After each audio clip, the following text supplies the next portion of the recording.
Fidèles amis internautes de Dabarou TV, heureux je suis de vous retrouver ce matin pour la présentation de la revue des titres des journaux parus et déjà parvenus à la rédaction de Dabarou TV. Et on démarre par la manchette du quotidien Maison. Grâce à son dynamisme et sa détermination, le maire Denis Obachabi dote Savait du plus bel hôtel de ville du Bénin. Dans le chapeau de l'article, la commune de Savait, dans le département des Collines, dispose désormais d'un gigantesque hôtel de ville digne de ce nom. Environ 1 milliard de francs CFA pour un chef-d'œuvre unique, imposant qui défie toute concurrence. La réception provisoire a été faite le jeudi 2 mai 2024. À la page 4 pour plus d'informations sur cette information. On passe au quotidien du Coin Info à présent.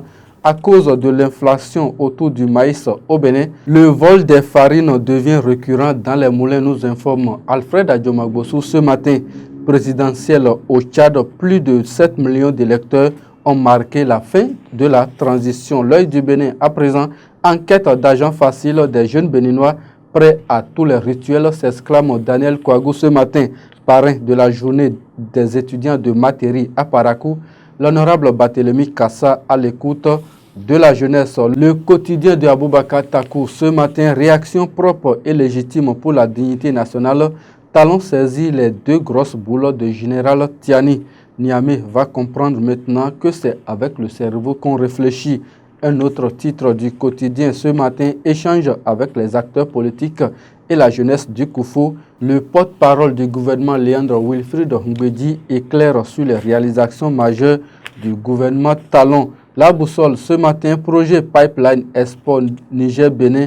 Le gouvernement Talon bloque la vente du pétrole nigérien.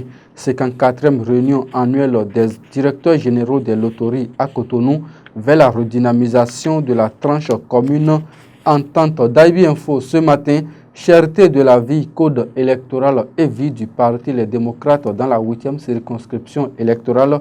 Le député Raouf Seriki rompt le silence et situe les responsabilités dans les colonnes du journal de Jérémy Olomoshi. Activité sportive à la police républicaine, un commissaire meurt des suites d'une crise cardiaque à Kandi, nous informe le quotidien d'IB Info ce matin. Le révélateur du jour ce matin, Cap 2024, les épreuves officiellement lancées, nous informe le quotidien Pipeline Bénin-Niger, l'embarquement du pétrole nigérien bloqué à Semepoji. First Info ce matin, politique de foresterie urbaine dans la commune d'Abomey-Calavi, réception du plan canopé de la ville d'Abomey-Calavi, commissariat frontalier de police d'Alada, démantèlement d'un réseau d'établissements de faux papiers d'achat de motocyclettes volées. Matin libre ce matin, hostile aux protestations dans les rues, que craint le régime Talon? C'est une interrogation.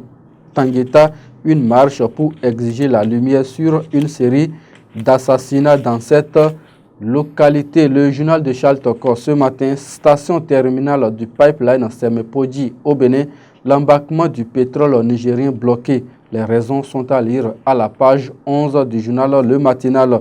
Flambée du prix des produits céréaliers, plus de sorties du maïs du Bénin. Et on revient sur les autres titres du quotidien Maison à présent.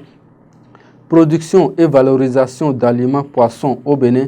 Les résultats à mi-parcours du projet Ali Lavure validés.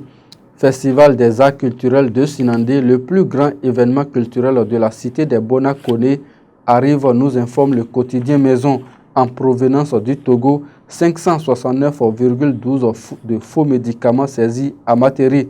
Inondation au Kenya, plus de 228 morts et 212 000 déplacés. Peut-on lire également dans les colonnes du journal de Barnabas Orokuma ce matin. Et c'est sur cette information du Kenya que nous mettons un terme à la revue des titres de ce matin. Kurt Zamba était à la réalisation. Merci de nous avoir suivis. À demain.